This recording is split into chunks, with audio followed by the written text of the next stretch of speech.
এইটো চাব, এইটো যোৰাটো চাব, খুব ধুনীয়া হয়। যিটো কালাৰ দেখিছে সেইটোৱে ঘি কালাৰ বুলি কয়, ঘি কালাৰ টাইপৰ হৈছে। এইটো চাওক, কলকা ডিজাইনটো ইয়াতে হোৱাইট কালাৰৰ মীনা কৰা আছে আৰু তলৰ আঁচলখিনি এনেকুৱা কটন কেঁচা পাট মেটেৰিয়েল হয়।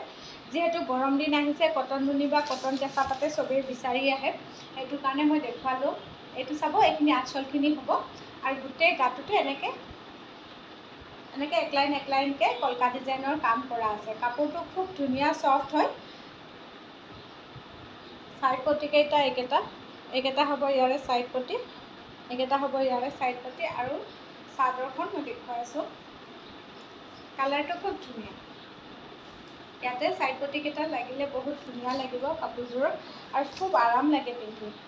এয়া চাব, এইটো এখন মেখেলাখন দেখুৱালোঁ, যিহেতু হাতে বোৱা হয়, হেণ্ডলুম কাপোৰ হয় আৰু এইটো ব্লাউজৰ হাতত পতি থাকিব।